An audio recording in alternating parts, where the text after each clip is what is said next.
जय गुरुदेव। जीवन क्या है? जीवन प्रकृति, चैतन्य और तत्वों का समाहित एक अस्तित्व है। इन तीनों के मिश्रण से जीवन का सृजन होता है। प्रकृति का अर्थ होता है ऊर्जा, शक्ति, बिजली। बिजली कण कण में समाहित है। ऐसा कोई क्षेत्र नहीं है जहाँ प्रकृति नहीं है, जहाँ ऊर्जा नहीं है। जहाँ जहाँ लोकाकाश दिखाई देता है, सब प्रकृति भरी हुई है।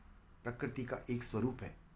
प्रकृति अनंत है, आकृति में अनंत है, कोई सीमा नहीं है।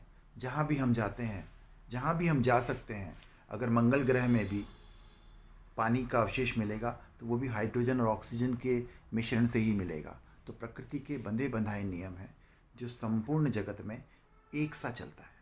और दूसरा होता है चेतन। चेतन का अर्थ होता है, हम जिसे आत्मा कहते हैं, अस्तित्व कहते हैं, हमारी चेतना। ये चेतना आकृति में भी अनंत है और संख्या में भी अनंत है। चेतना ऐसी वस्तु है जो सूक्ष्म भी होती है, अनंत भी होती है। इसका कोई सीमा रेखा नहीं होता है, परंतु ये संख्या में अनंत है। और ये दोनों का, चेतना और प्रकृति, अदृश्य हैं, निराकार है। कोई इनका शब्दों में हम बोलने का प्रयास करते हैं, बाकी हम इन्हें दिखा नहीं सकते। ये दोनों वस्तु आपस में तत्वों के सहयोग से मिलती है। पुद्गल यानी पंच महाभूत, इनके संयोग से इनका समावेश होता है। जैसे कि एक कंप्यूटर है। कंप्यूटर को हम आप तत्व समझ लीजिए, लैपटॉप, मोबाइल, इन्हीं बिजली के उपकरण। और बिजली प्रकृति, बिजली, और बिजली तो आ गया प्रकृति। और चेतन का अर्थ होता है कि इंटरनेट कनेक्शन, गूगल। ये तीनों वस्तुओं का समावेश एक जीवन की साधना आरंभ करता है। पुद्गल निर्जीव होते हैं। पुद्गल का अर्थ तत्व निर्जीव होता है। जैसे कि हमारे शरीर के, ये भौतिक है, अगर प्रकृति और चेतन अगर निकाल दिए जाएं, तो एक भी वस्तु निकाल दी जाए तो हमारा शरीर निर्जीव हो जाता है। इसके अंदर कोई चेतना नहीं रह पाती।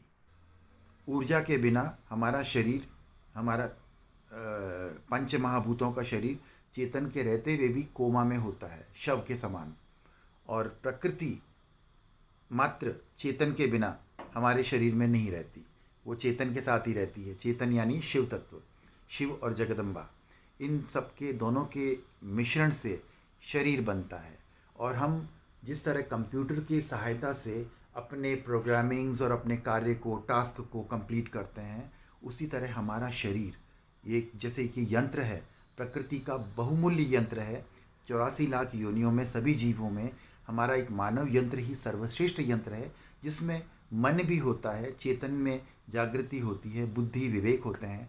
उससे हम साधना करके हम प्रकृति और चेतन के परम उद्देश्य को सार्थक करते हैं, अपनी आत्मा का उत्तरोत्तर विकास करते हैं और हम परम की ओर जाते हैं। अब मैं परम की बात करूँगा तो लोग कहते हैं कि भाई मुझे इतना मोक्ष वोक्ष नहीं समझना है। मैं तो इतना कहना चाहूँगा, आप अगले कदम की तैयारी करो। ये मेरा कहने का अर्थ है कि प्रत्येक जीव का लक्ष्य मोक्ष ही होता है। आपको कितना ज्ञात है, कितना नहीं ज्ञात है, उससे कोई मतलब नहीं। हर व्यक्ति आगे बढ़ता है। हम कहते हैं ना, हमारी एक महत्वाकांक्षा पूरी होती है, दूसरी चली आती है। ये जब तक आपको मुक्ति नहीं मिलेगी, आपका ये यात्रा चलती रहेगी। और हमारे सनातन साहित्य में, हमारी संस्कृति में हमें पहले ही बता दिया गया है कि हमारा लक्ष्य, आत्मा का लक्ष्य मोक्ष है।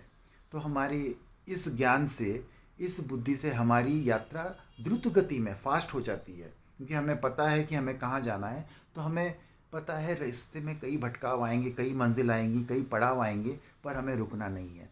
तो यही हमारे साहित्य का, हमारे सनातन संस्कृति का एक परम उपलब्धि है, जिसके सहयोग से हम द्रुत गति में आगे बढ़ते हैं। यही मेरा कहना है। I am not perfect in talking.